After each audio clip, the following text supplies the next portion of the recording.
One of the long-running traditions of the horror genre, besides jump scares and creepy little girls, is having a whole lot of sequels. The Simpsons captured this tradition with their beloved annual parody series, Treehouse of Horror. Since the first episode aired in 1990, this Emmy-nominated subseries of The Simpsons has taken on a life of its own, with adaptations of everything from The Twilight Zone to Twilight.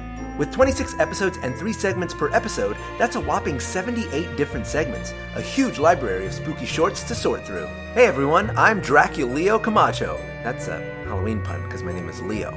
With Channel Frederator, and in the spirit of Halloween, we're looking at the best of the Treehouse of Horrors. We've narrowed it down to the top 9, so buckle your pants, because we're about to scare them right off. Let's get started.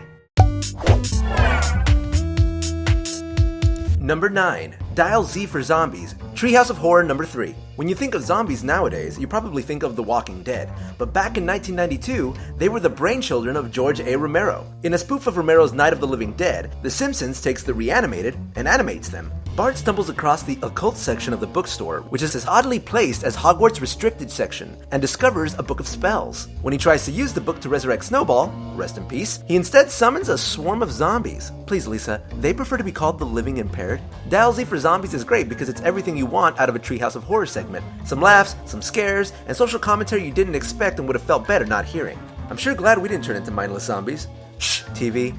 And this was before Netflix. Number 8.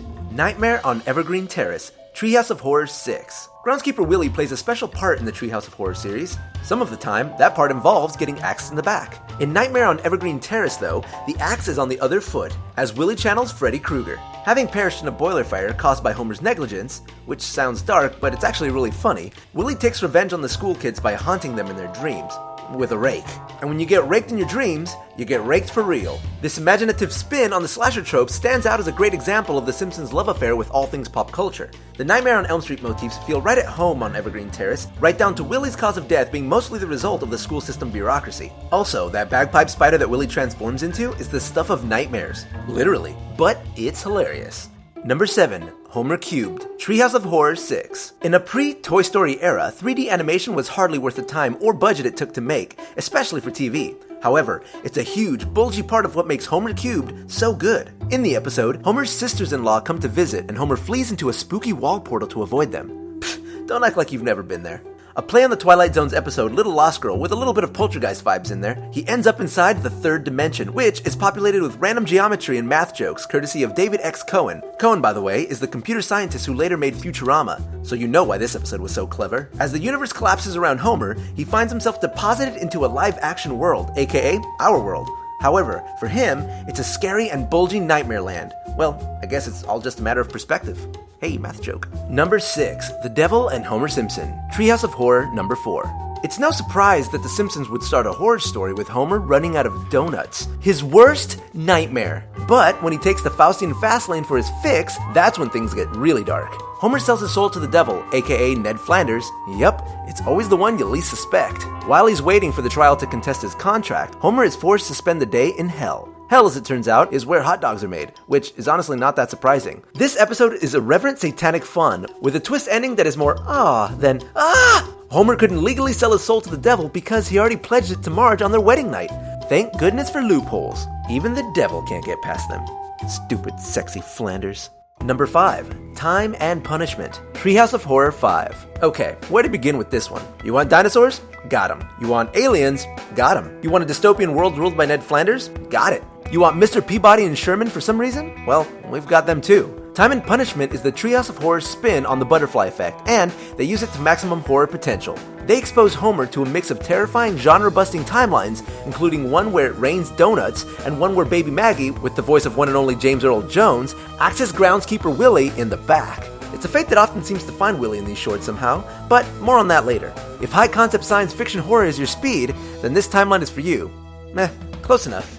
Number 4. Clown Without Pity, Treehouse of Horror number 3. Clown Without Pity pokes fun at the evil doll genre of horror, best represented by the Chucky movies, only they take it the next step further and make that sucker into an evil clown. This would be a recipe for something downright terrifying if it wasn't for the fact that this clown is crusty. This brings the episode to a sweet spot between scary and funny that the Treehouse of Horror series does best. Also, it may or may not have been the first time anyone has ever used the word frogurt. We also sell frozen yogurt, which I call frogurt, and the fact that it has cursed voodoo origins just makes far too much sense. In the end, it turns out that Krusty was just set to evil mode, which is a questionable feature in the first place, so they switch him back to good. At this point, Homer turns the tables and exposes him to the greatest horror of all, an unrewarding 9-to-5 job. No! Number 3. The Raven, Treehouse of Horror number 1. Back in 1989, the first ever Treehouse of Horror episode stepped boldly out of the gate by taking on one of the masters of literary horror, Edgar Allan Poe. In The Raven, Lisa reads Poe's famous poem to Bart, yet it's Homer who is adapted into the tale's leading man. It's a reimagining of the classic, narrated by the legendary James Earl Jones. As if the soothing yet intimidating bass of Jones's voice wasn't enough to earn this episode a spot on our list, the episode masterfully combines the Simpsons' typical primetime slapstick sense of humor with Poe's macabre writings. Quoth the Raven, eat my shorts. If you watch it alone in your room at night, you may find yourself checking the windows for Bart-faced ravens laughing at you. Number 2. Citizen Kane, Treehouse of Horror 7. Citizen Kane is widely considered to be the best movie of all time, so it's only fitting that its extraterrestrial parody is equally out of this world. Like so many horror movies before it, Citizen Kang begins with an alien abduction. Kang and Kodos, however, defy the butt-probing alien stereotypes. Instead, they target a different pain in the ass: politicians. In a move right out of Invasion of the Body Snatchers or The Thing, the tentacled terrors usurp the identities of presidential candidates Bill Clinton and Bob Dole. Ah, the 90s. In a scheme to take over the planet. What comes to pass is part sci-fi horror story, part political commentary.